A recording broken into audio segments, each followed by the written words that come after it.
So I recently saw this video by a YouTuber named Synthetic Man and his terrible take on escapism in video games. Now I wasn't sure if I wanted to do this, but a lot of what he said was really funny to me, so we're going to try something new today and break down his video. So I want to say first off that I am going to try to take a neutral stance here. A lot of what he says is something I do to an extent agree with, but I'm also not an idiot and I don't lose my mind to a lot of the stuff that he brings up. Instead, I lose my mind at the fact that he loses his mind at that stuff. Anyway, let's describe escapism first. Escapism is the tendency to seek distraction and relief from unpleasant realities, especially by seeking entertainment or engaging in fantasy. Video games. Now, this can be a lot of things, and this is obviously going to be different for everybody. What one person might find an escape from reality, another person wouldn't. So, I totally understand that. Like, for me, for example, Red Dead Redemption is the best form of escapism. I've always wanted to be a cowboy. I've always wanted to, ride off into the sunset and, get into duels and stuff. So, I mean, to me, that's my escapist game. It's my escapist reality kind of thing. So, I get it. It's different for everyone. The problem is, at least with this video, is Synthetic Man's escape is a little disturbing, to say the least, and you'll see as we get into it. Point of contention and the one that inspired this video: modern politics. It's basically impossible to escape progressive ideology in any modern AAA game and in a lot of indie games as well. Worse yet, a lot of leftists and grifters pretending to be centrist or right-leaning attempt to gaslight us by debating what the term woke even means. To me, woke represents any political messaging, subliminal or not, that pushes these modern progressive ideals. This covers a pretty vast spectrum, which is why there's been so much pushback from these so-called centrists. And look, my personal definition is broad on purpose. Okay, so first let's talk about the gaslighting you claim people are trying to say about woke. The definition, the dictionary definition, is aware of and actively attentive to important societal facts and issues, especially issues of racial and social justice. Then you give your own definition of what you think it is. Now, it's not gaslighting if the people on the political spectrum that you don't agree with are telling you what a word actually means. Your definition is any political messaging, subliminal or not, that pushes modern progressive ideals. You literally say it's broad because anything that has any sort of modern politics you do not agree with is woke. That's not gaslighting when you're told what it actually means. The point is, we have become so used to the absurd, nearly parody tier leftist crap like Velma or The Last of Us Part 2, that when something like God of War Ragnarok or the Dead Space remake shows up, people are debating whether or not it's woke at all. Even when those very same changes were done to something like Rings of Power, right? Like race-swapping characters, or making some of the female characters absurdly powerful, even better than men. Now, you throw your entire argument out the window when you bring up God of War as being woke. First off, in the modern God of War games, Kratos is fighting Norse gods. Kratos is a Greek character. He does not exist in Norse mythology. Ergo, there is nothing wrong with the developers having both incredibly strong female characters or even race swapping because the game itself is not following Norse mythology by having Greek characters in it. Yes, race swapping is bad, but there can be legit reasons for it to happen. If you're making a game with Norse gods and you have a Greek character in it, you have shat all over the source material, meaning that having a brown character is the least of the issues.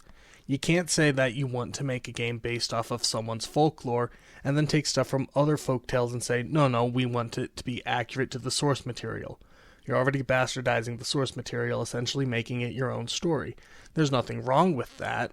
Now, if you were to make a game based entirely off Norse mythology, then yes, you need to follow the source material. It'd be disingenuous to have stuff not a part of the mythology in it if you were intending to make something based off of it. Like The Witcher, for example.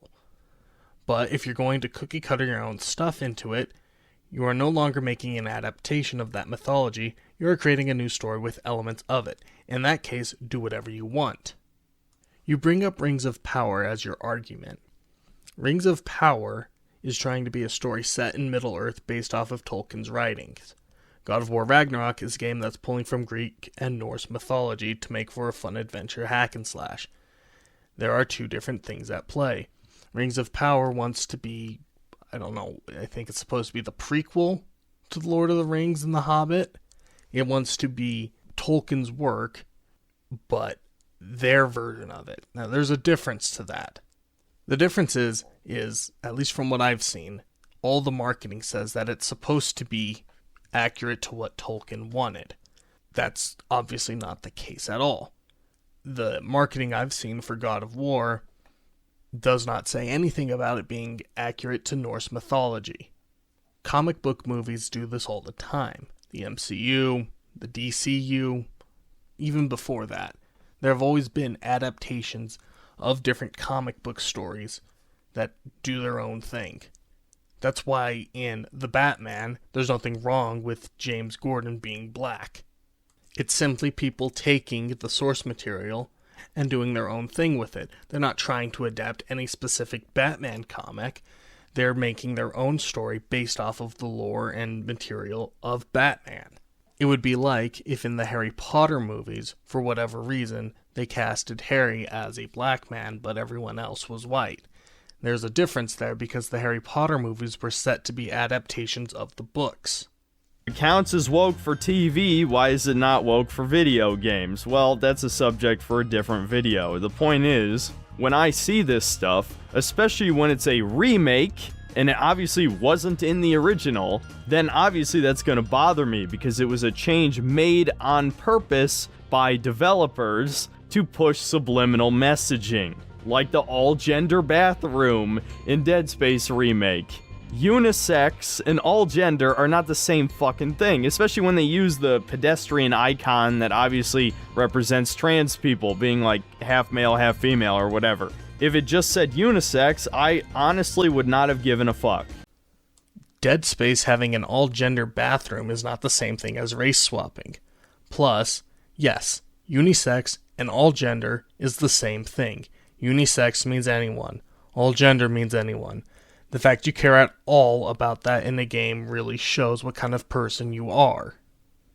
It's not the same thing as a game just throwing a random black dude just to have a random black dude in the game, or changing an already established white character into a black character for no other reason other than having a black character. The fact that you say that if it just said unisex instead of all gender, you wouldn't have cared, is the most ridiculous thing I've ever heard. No, what I'm doing is essentially gatekeeping, which of course has a very negative connotation amongst certain groups on the internet, but I think there's absolutely nothing wrong with it. The entire point of gatekeeping is just to ensure that the people in your hobby are the people who actually care about said hobby, the people who are invested in it and have a deep emotional attachment. Not the type of people who are just there to grift or to slowly turn the hobby into what they want instead of just enjoying it for what it is, which has destroyed many, many subcultures over time. That certain people have subverted fan bases or even movements and destroyed them from within. I agree. Gatekeep the things you like. If someone else has control over it, do everything you can to try to keep it from being twisted into something it's not. I'm all for it. This happens all the time with plenty of stuff like Star Wars and Lord of the Rings and just lots of video games in general. If someone who very clearly does not have that series or game's best interest at heart, do what you can to gatekeep it, to keep it what it's supposed to be. The most obvious recent example of this was Forespoken, which I feel like the only reason it was even made is to pad out Square Enix's ESG score. If they hadn't gotten funding from BlackRock, there's no way this would have ever seen the light of day. it's obvious that they had no idea what they actually wanted to make as a game. So seeing as the likely lengthy pre-production hadn't produced anything worthy of making a game, that's where ESG comes along and is like, okay, you need to have a black female protagonist on top of a culturally diverse fantasy world, with no explanation as to how those people got there, or how a librarian can be morbidly obese, and of course everyone has to be ugly as well, that goes without saying. So we can give you millions of dollars to make this inevitable flop, and so we're given Frey, who is an incredibly sanitized 20-year-old orphan who, if you haven't played the game and only heard clips of her dialogue, you would think, well, she's not a stereotype,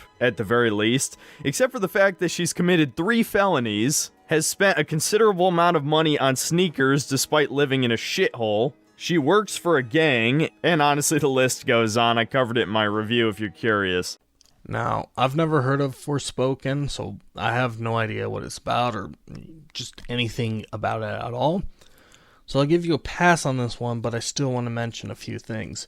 One is you complain about a culturally diverse fantasy world, but based off the way you describe it, it sounds like it's not based off of any established fantasy land, so your complaint of there being diversity in a fantasy world that's not based off any pre-established land is not an argument at all.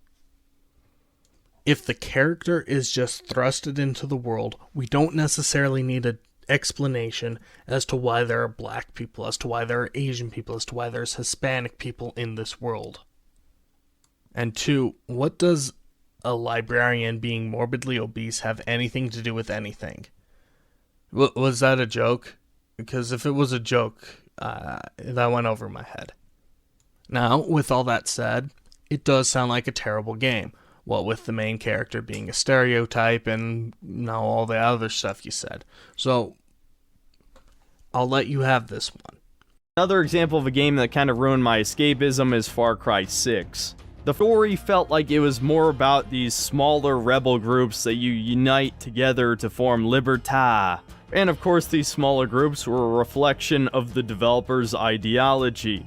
2 of the groups in particular were pretty cringy, one of them being led by a lesbian couple, but not actually, as one of them transitioned into a man, and the quest line around this group is literally settling his debts with the person who transitioned him.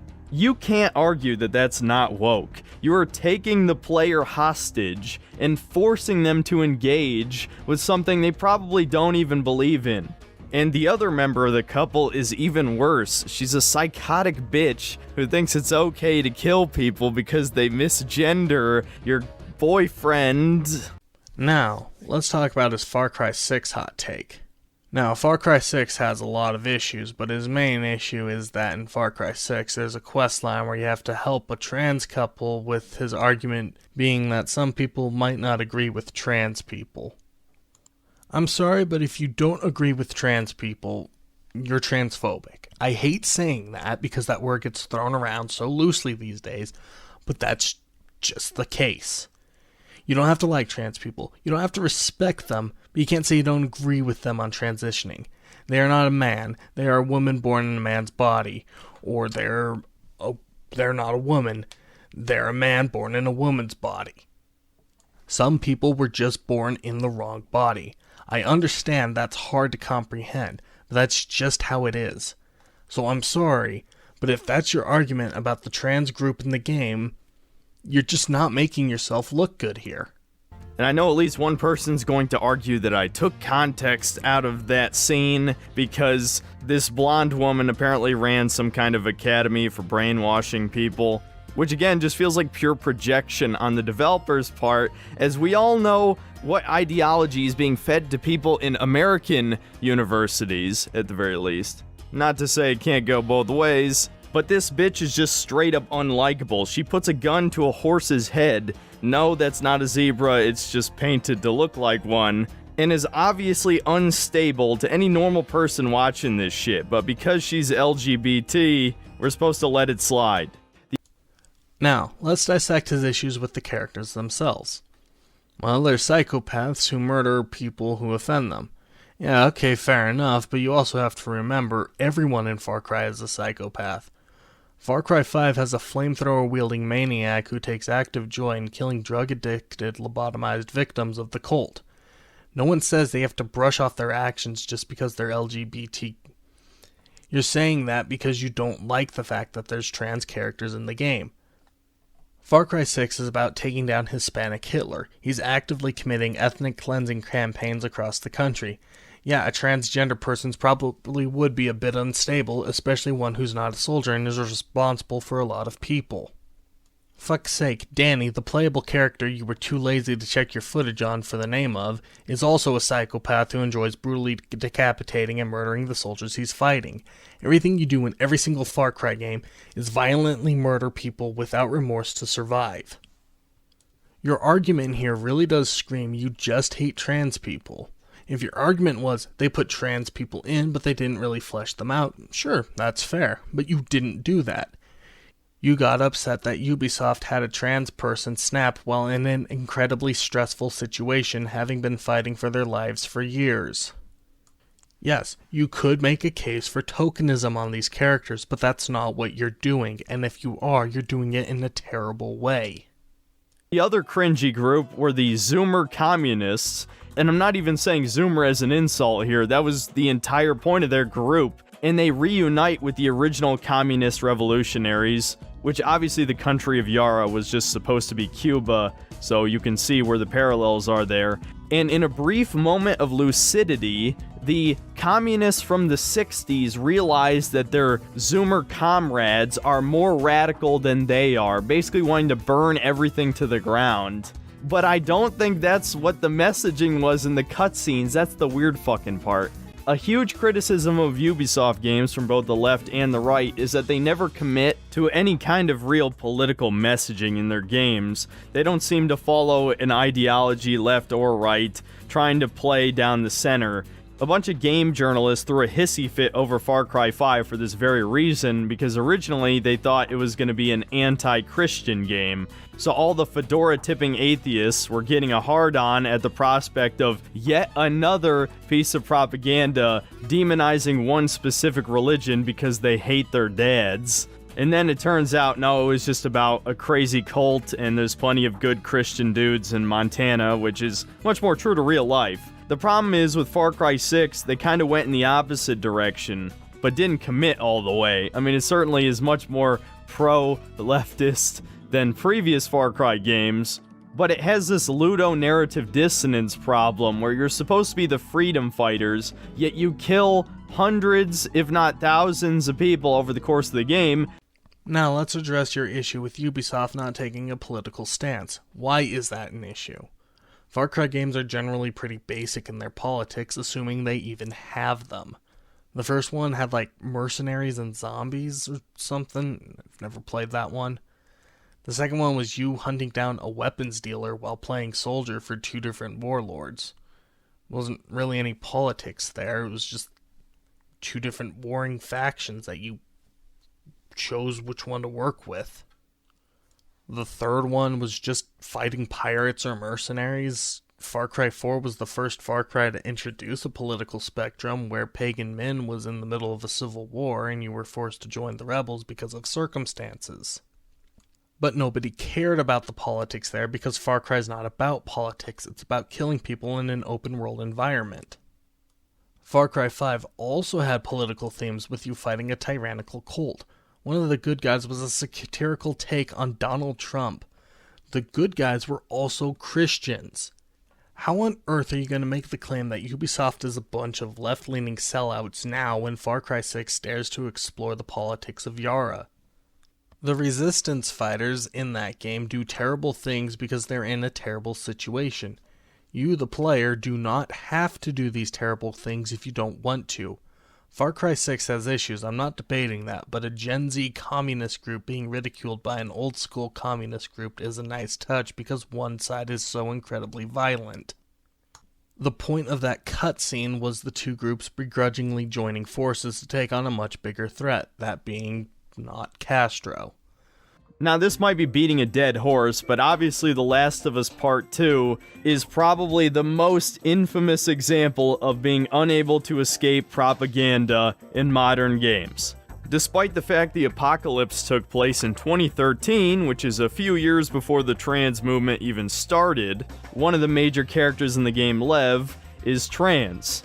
Now, because I never actually played the game and only watched a series of cutscenes because I refused to give Sony any money for that shit, I actually don't even remember what kind of trans Lev is, and I don't fucking care.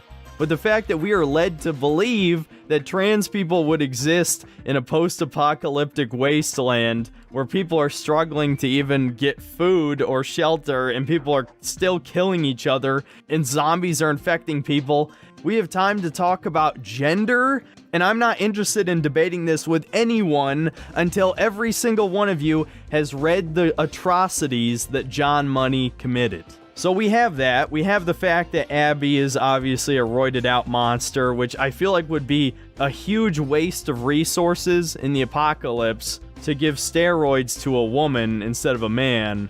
And if any one of you thinks a woman can achieve this natty, you're a retard. Now, this Last of Us 2 argument you make really does sell. You just hate trans people. Your argument is that because The Last of Us took place in 2013, there wouldn't be trans people, and you're upset that the sequel has trans people?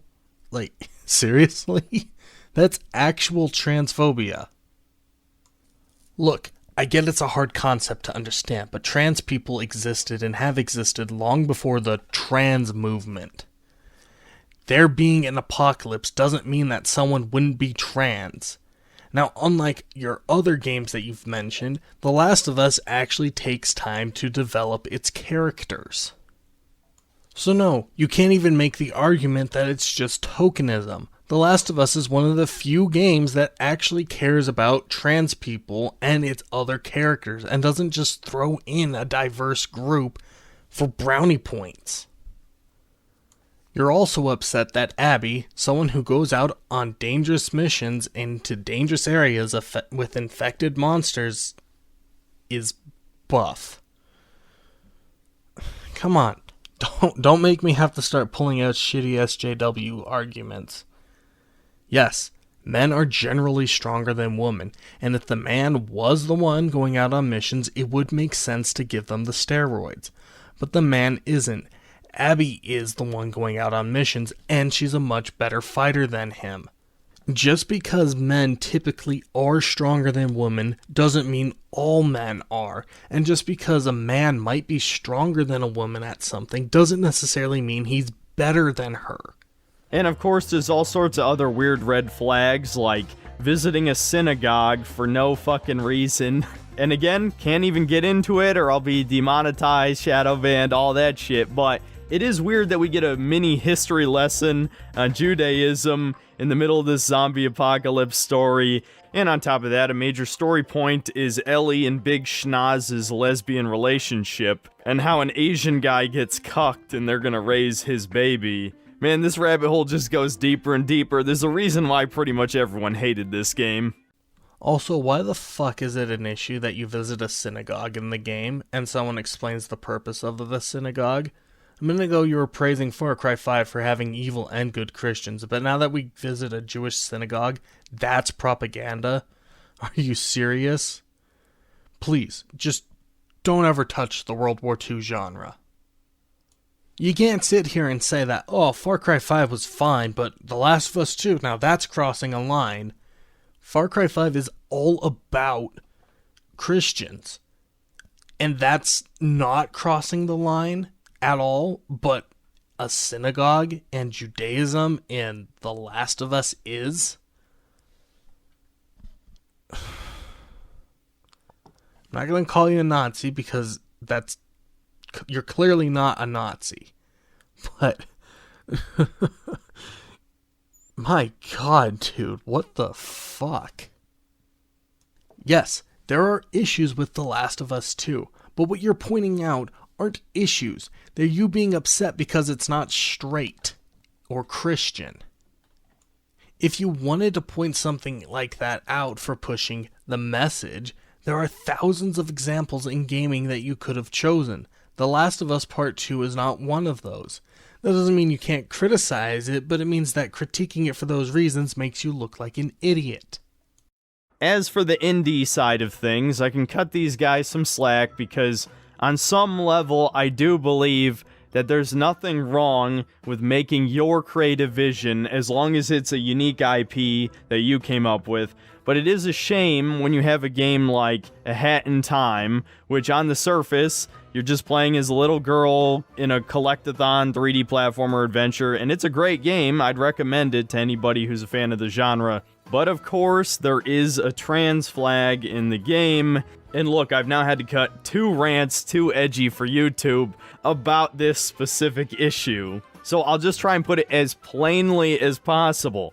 At best, this is widely misplaced virtue signaling, which is completely worthless. It means nothing, but at least Twitter can be happy, right? And at worst, it's grooming, plain and simple. This is a game for children. And yes, it is mainly enjoyed by man-children and likely a lot of trans women who want to be children or have relations with children. But it... Now, I have not played A Hat in Time, but the fact that you say you had to cut a rant about a trans flag in the game... Again, that's not tokenism. It's a flag graffitied onto a wall. If that's pissing you off, you need serious help. Again, Far Cry 5 exists, and you didn't have issues with it. Also, fuck you for calling it grooming. That's not grooming, you idiot. It doesn't matter if it's aimed towards children or not. If the game had a drag queen in it, yeah, sure, call that shit out. But it doesn't. It has a pride flag in it. That's not grooming. There are countless examples of kids' games having Christian undertones to them, or having Christian artifacts in them. And that's not an issue. But the minute there's a pride flag in a game that's, kid-friendly, that's an issue to you? I'm not even a fucking leftist, and I can see the bullshit double standard you have. Does not belong in a kid-friendly game, period. And then, of course, you have Celeste, where apparently the whole story is a metaphor for transition or something. And Signalis, which, although I think is an awesome game, my second favorite game of last year, at the end of the day, it's about space lesbians. Talk about kneecapping your psychological horror story, where in the end, it's about lesbian love. And then you mentioned Signalis, a game you say you loved, yet you can't comprehend that there is a lesbian couple in it? Oh, but I bet if it was a man and a woman, you wouldn't care. Now, I will be lenient. Maybe the game itself does not flesh out the relationship at all. Maybe it was put in there just to pander. But seeing as the game has a 96% overwhelming positive score on Steam, I highly doubt that's the issue at all. It's more than likely you. I'm sorry, but if the turnoff to something is there's a gay couple in it, you're a bigot. I hate saying that, but that's the case. Unless every 2 seconds of the dialogue says something like, I love being gay, or my girlfriend of which I am madly in love with, or something like that. That's not pandering, that's not propaganda. It's a real couple. Since most of your examples are terrible, let's use the 2017 Battlefront 2. Now, I do like that game, but I hate its story.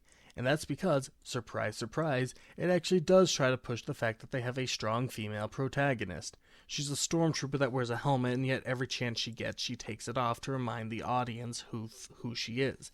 That's pandering.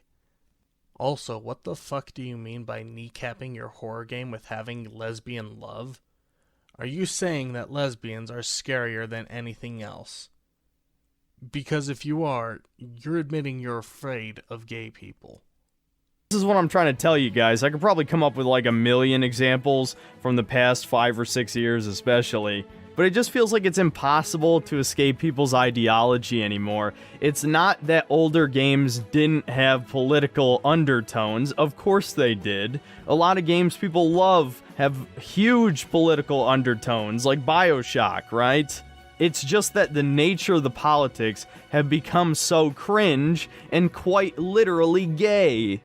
You can't say, oh, there are political undertones in other games, but it was okay then because the politics were different. Yes, they were different. That doesn't mean that because they did it before that it was okay, but now that they're doing it now, it's wrong.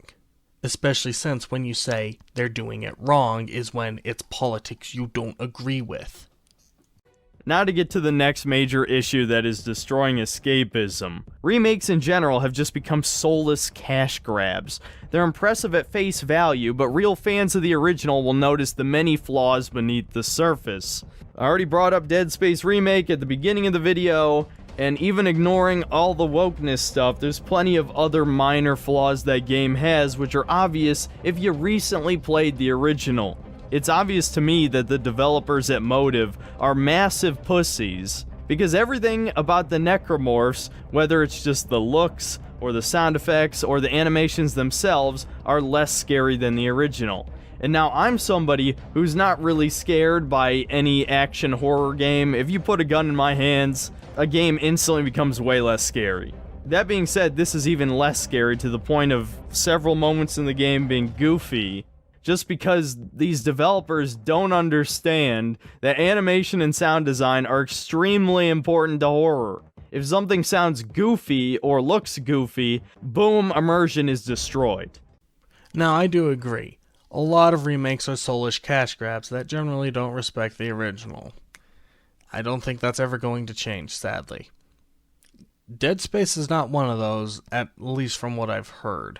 I'm not a huge fan of Dead Space, so I can't say if it is, 'cause I don't have the game, but I highly doubt the thousands of people praising it are all left-leaning liberals. But okay, sure. Maybe the game's not as scary as the original. Maybe the monsters aren't as intimidating. I'll take your word for that. Maybe the game itself isn't as scary as the original. But it does seem to make you shit your pants seeing an all-gender bathroom sign. I don't know. That really does make me smile. So to try to get back to my main point, as I've been just rambling for likely over 30 minutes at this point, all of this stuff destroys my escapism. Whether it's the wokeness, or the destroying of my childhood games, and making shitty sequels with Tumblrina tier characters. It's hard for me to just get lost in a game anymore, man. And I think this is the reason why I had so much backlash to my Starfield is gonna be a disappointment video. Because Bethesda games really do offer that unique immersion angle that most other games don't. Even if they do have some amount of subliminal messaging in them, and maybe this isn't the best example seeing as it's an Obsidian game, but I think it still counts. Fallout New Vegas obviously offered a bunch of different ideologies in that game. And unlike pretty much any other game, you could pick which ideology you sided with and take that faction to victory, to win the Hoover Dam and win over Vegas, right? Now, if I remember correctly, Chris Avallone actually didn't want you to be able to play as the Legion, which kinda sucks. But from what I understand, Josh Sawyer knew that as the player, especially in an open world RPG, you should have the ability to play as the bad guys. And the Legion, unlike the Enclave in Fallout 3, actually did have some complexity to them. Not enough, and as many players know, a bunch of Legion quests were actually cut from the game and there's mods to restore them. But it was still way more complexity than we've seen from the vast majority of evil choices in games up until that point. And that's what made Fallout New Vegas so interesting, is that you really could make a compelling argument for any of the factions being the right choice for Vegas. Now, if you pick NCR, I'm gonna call you a Redditor, but still, they were definitely the most established faction that had already restored some semblance of civilization to the wasteland. And look, many people have covered all the factions in New Vegas and made a bunch of videos on this, so I won't go on a huge tangent about it. But even with... Now, I've never played Fallout, but I fully agree. I love that you can pick which faction to join in an open world game. That's awesome, and the fact that they not only have the factions so well defined, but you can see reasons to join each one is great. Skyrim 2. Fallout 4, great. But I want to get lost in some other world's rules, and I want as little connections to reality as possible. That's the only way I'm still going to get immersed at this point. But then you destroy your argument by saying you want a game that has little connection to our world. You just argued for Fallout New Vegas, a game with Romans and liberals. How is that removed from our world at all? I guess to bring this to some kind of conclusion, it's sad that some of the most immersion I felt from a recent game I played was the new SpongeBob game, The Cosmic Shake, the spiritual successor to Battle for Bikini Bottom. Now, I love Battle for Bikini Bottom, it's one of my childhood cult classic games. This new game is definitely not as good. Instead of being an exploration-based collectathon, it is a linear collectathon where the actual collectible is borderline meaningless, which is obviously a downgrade, but there was a lot of love put into certain aspects. I think the cutscenes are very well animated. The fact that it's just SpongeBob means that there's no real politics in it, thank God. So, essentially, your form of escapism is no trans, gay, or lesbian people. Okay, that's fine, doesn't change the fact you're bigoted, but that's sadly the case. If a game doesn't have that as escapism, then what is your stance on something like Call of Duty, Rainbow Six, Ghost Recon, SOCOM, Medal of Valor, Medal of Honor, Red Dead Redemption, Call of Juarez, and countless others? All of those have very real political themes in them. Red Dead and Call of Juarez are set in the American Western and have racism and the general politics at that time. Call of Duty started out with the Allies fighting the Nazis, Medal of Honor 2, then they drifted towards modern day stuff with terrorists. The old Rainbow Six and Ghost Recon games were all set during various real-world conflicts, such as the U.S. operations in South and Latin America, or even Rainbow Six being based on the growing threat of terrorism. Are these escapism to you? They all have political undertones. They're all based on politics. Why would these games be okay, but something like The Last of Us Part 2 isn't?